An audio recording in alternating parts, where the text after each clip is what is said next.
Hello students, welcome to my YouTube channel SP commerce academy. Students, पिछली classes में हमने आपको बताया था फैक्ट्री एक्ट 1948 के बारे में, जिससे संबंधित सेक्शन फर्स्ट के बारे में हमने डिस्कशन किया था। साथ ही साथ सेक्शन 2 के बारे में बताया था, जहां पे आपको फंडामेंटल डिफिनेशंस मिलते हैं। और उस फंडामेंटल डिफिनेशंस की बात करें, वहां से कुछ डिफिनेशंस बेहद इंपॉर्टेंट है आपके लिए, कुछ हमने आपको बताए भी थे। जैसे फैक्ट्री के बारे में बताया था कि फैक्ट्री बहुत इंपॉर्टेंस रखती है। फैक्ट्री के सेक्शन की बात करें तो सेक्शन 2M के अकॉर्डिंग दो शर्तें हैं, with power and without power. अगर विद पावर किसी भी जगह पे किसी फैक्ट्री में काम हो रहा है तो कितने वर्कर्स चाहिए होते हैं? विद पावर के साथ कहीं ना कहीं 10 वर्कर्स का कंडीशन है। अगर हम विदाउट पावर की बात करें तो 20 वर्कर्स होने चाहिए, तो जिससे हम फैक्ट्री की एक यूनिट कहेंगे। तो फैक्ट्री की डिफिनेशंस कल हमने डिस्कस की थी। आज हम आपसे बात करने वाले हैं ऑक्यूपायर के बारे में। जो इंडस्ट्रियल लॉ का और फैक्ट्री एक्ट की बात करें तो बहुत ही इंपॉर्टेंट टॉपिक है, और यहां से कई बार आपके एग्जामिनेशन में क्वेश्चंस पूछे गए हैं। तो चलिए आइए जानते हैं ऑक्यूपायर क्या होता है। देखिए, ऑक्यूपायर की अगर हम मीनिंग की बात करें या डिफिनेशंस की बात करें तो ऑक्यूपायर की जो डिफिनेशंस दी गई है वो सेक्शन 2N बताया गया है। जो आपके फंडामेंटल डिफिनेशंस का ही पार्ट है सेक्शन 2N। तो सेक्शन 2N में बताया क्या गया है? सेक्शन 2N में बताया गया कि ऑक्यूपायर का जो हिंदी अर्थ होता है, कुछ बच्चे आपके हिंदी मीडियम से होते हैं तो जैसे उनको दिक्कत आती है, तो ऑक्यूपायर की अगर हिंदी अर्थ की बात करें तो उसका मतलब होता है परिभोगी या अधिष्ठाता भी बोलते हैं इसको। तो परिभोगी के बारे में अगर हम बात करें तो परिभोगी से आशय एक ऐसे व्यक्ति से है जिसका संपूर्ण नियंत्रण किसी भी कारखाने में होता है। अब कोई ऐसा व्यक्ति है कारखाने से संबंधित जिसका उस कारखाने पे ओवरऑल कंट्रोल है, उसी को हम क्या बोलते हैं? परिभोगी बोलते हैं। अगर परिभोगी की मीनिंग की बात करें तो कह सकते हैं occupier is a person who has overall control of the factory।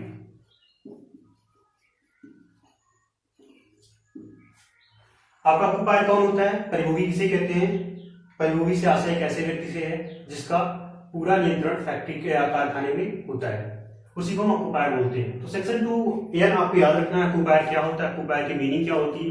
Exam में जो क्वेश्चन आपसे पूछे जाते हैं वो आपसे पूछा जाता है कि नोटिस बाय ऑक्यूपायर, और साथ ही साथ ये भी क्वेश्चन कभी कभी पूछ लिया जाता है जनरल ड्यूटीज ऑफ ऑक्यूपायर। तो आज हम डिस्कशन करने जा रहे हैं कि आपके ऑक्यूपायर से संबंधित क्या क्या नोटिस निकलती है, और इस नोटिस के बारे में अगर हम बात करें तो एक ऑक्यूपायर क्या क्या नोटिस अपने चीफ इंस्पेक्टर को देता है।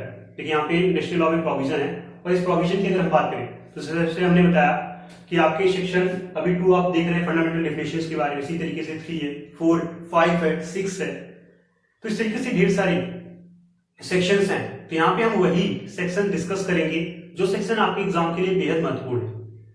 जैसे अगर हम सेक्शन 6 की बात करें तो वहां पे अप्रूवल एंड रजिस्ट्रेशन के बारे में बताया गया किसी भी फैक्ट्री के। पहले ऐसा नहीं था कि फैक्ट्री का रजिस्ट्रेशन अनिवार्य था, लेकिन फैक्ट्री एक्ट 1948 में अप्रूवल और रजिस्ट्रेशन को क्या कर दिया गया? कंपल्सरी कर दिया गया। तो इस सेक्शन 6 में बताया गया। अब सेक्शन 7 की बात करें तो सेक्शन 7(1) में डिस्कस किया गया है। सेक्शन 7(1) की बात करें तो सेक्शन 7(1) में ही नोटिस बाई ऑक्यूपायर के बारे में बताया गया है कि क्या क्या नोटिस देनी होती। तो आइए सेक्शन 1 को डिस्कस करते हैं।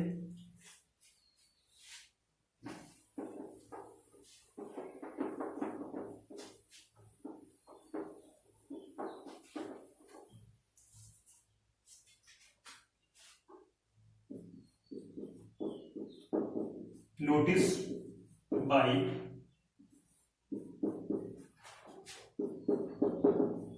फायर।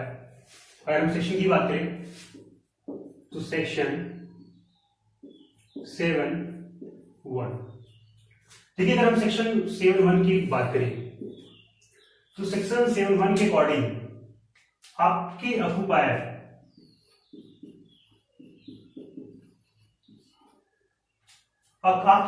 को कुछ सूचनाएं चीफ इंस्पेक्टर को देनी पड़ती, जो आपका मुख्य निरीक्षक होता है, विद इन द 15 डेज, 15 दिन के अंदर। देखिए 15 दिनों के अंदर में ही एक परिभोगी को जो भी नोटिस होती है उसके बारे में सूचना किसको देनी है, मुख्य निरीक्षक को देनी है, चीफ इंस्पेक्टर को देनी है। अब देखिए इससे संबंधित सूचनाएं क्या होती है, अगर हम ऑक्यूपायर क्या क्या इंफॉर्मेशन या क्या क्या नोटिस चीफ इंस्पेक्टर को देता है, तो फर्स्ट नंबर पे क्या होता है, name and positions of the factory, name and positions of the factory. देखिए पहले नंबर पे क्या होता है कि आपकी जो फैक्ट्री का नाम है, नाम के विषय में बताना है, और फैक्ट्री की पोजीशंस क्या है उसके विषय में आपको बताना है एज ए ऑक्यूपायर, अगर आप ऑक्यूपायर किसी भी फैक्ट्री में हैं। तो देखिए इसके साथ साथ name plus address of the occupier, जो भी परिभोगी होता है उसका नाम क्या है, नाम के साथ साथ उसका अस्थायी पता क्या है उसके बारे में भी यहां पे नोटिस में दिया जाता है। अब इसके साथ साथ बात करें name and address of the occupier के बाद, थर्ड नंबर पे आपका आता है प्रीमिसेस।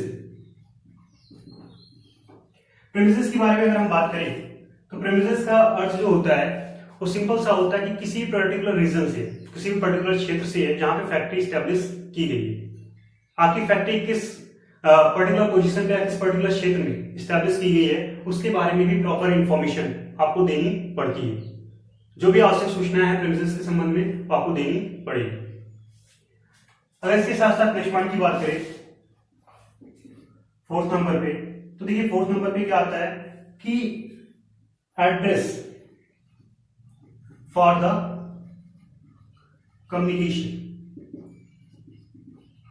देखिए किसी प्रकार का जो पत्र व्यवहार है, कारखाने से संबंधित किसी प्रकार का जो भी पत्र व्यवहार है उसको कोई एक अस्थायी पता आपको देना पड़ता है उसके लिए, ताकि कोई व्यक्ति आसानी से कारखाने के संबंध में पत्र व्यवहार कर सके।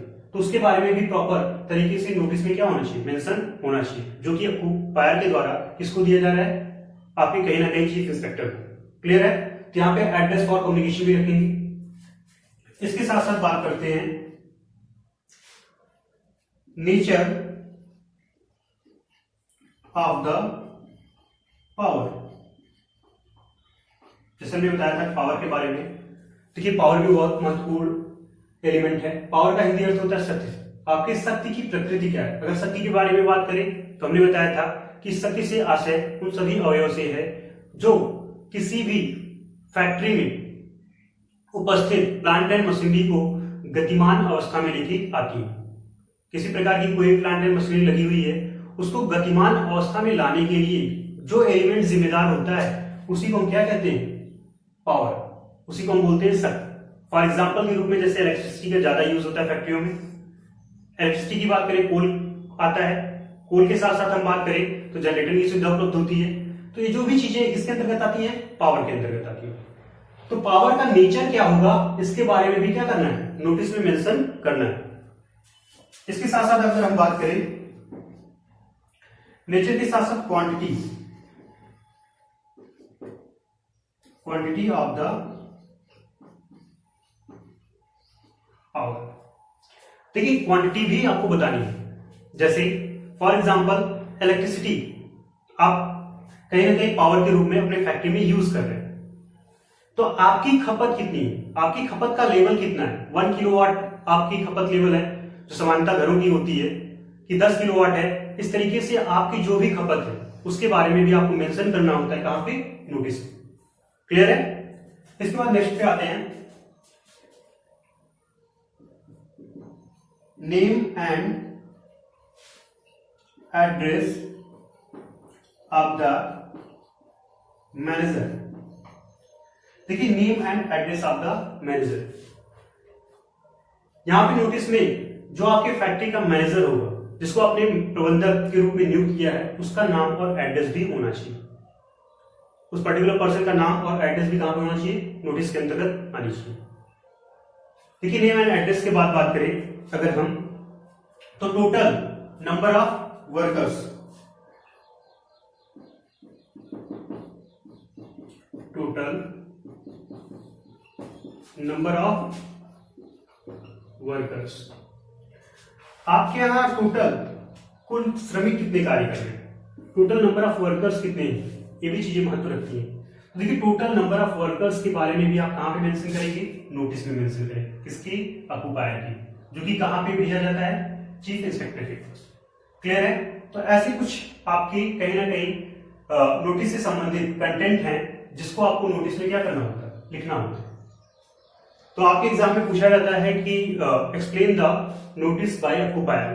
तो आपको जो भी पॉइंट जैसे नेम एंड पोजीशंस के बारे में बताया गया, name and address of occupier के बारे में, प्रीमिसेस के बारे में बताया गया, एड्रेस फॉर द कम्युनिकेशन, पत्र व्यवहार के पते के बारे में बताया गया, nature of the power, quantity of the power, name and address of manager, साथ ही साथ टोटल नंबर ऑफ वर्कर्स।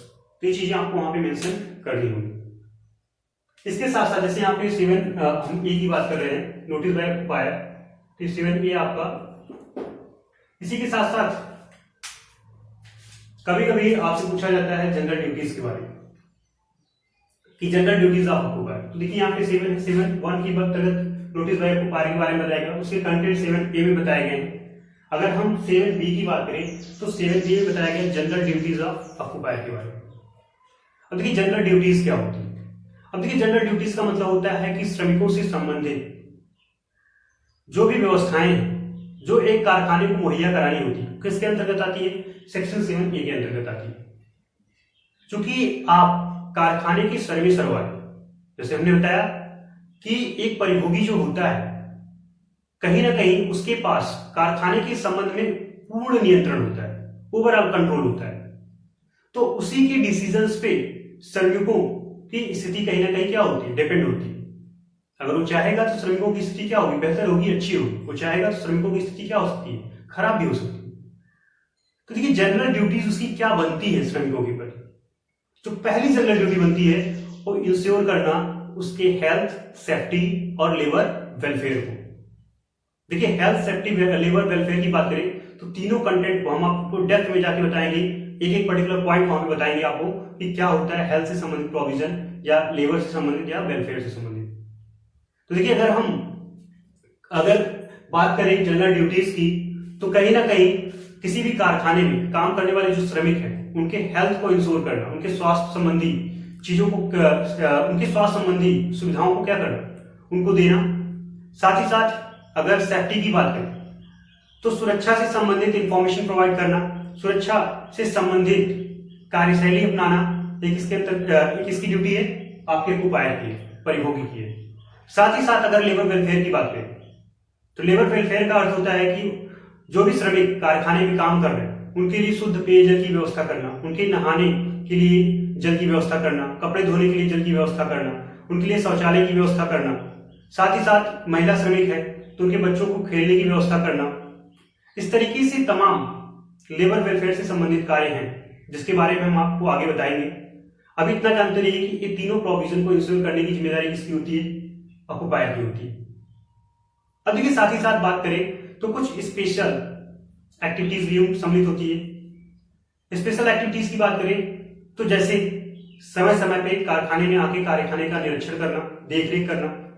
कारखाने में अगर कोई खतरनाक केमिकल इस्तेमाल किया जा रहा है तो केमिकल से संबंधित जो पाइपलाइंस हैं उसकी देखभाल करना, उसका सुपरविजन करना। साथ ही साथ श्रमिक कब आ रहे हैं कारखाने में, कब जा रहे हैं। इसके साथ साथ श्रमिक सही ढंग से काम कर रहे हैं कि नहीं कर रहे हैं, प्रॉपर रॉ मटेरियल है कि नहीं है, संस्था का जो प्रोसेस है एक पर्टिकुलर सही डायरेक्शन में जा रहा है कि नहीं जा रहा है। ऐसी तमाम चीजें किसके अंतर्गत आती है, स्पेसिफिक वर्क के अंतर्गत आती है, जो किसकी ड्यूटी होती है, ऑक्यूपायर की ड्यूटी होती है। ठीक है। तो देखिए ऑक्यूपायर की ड्यूटी की बात करें कि कुछ जनरल ड्यूटीज हैं जिसके बारे में आपको मेंशन किया गया, बताया गया।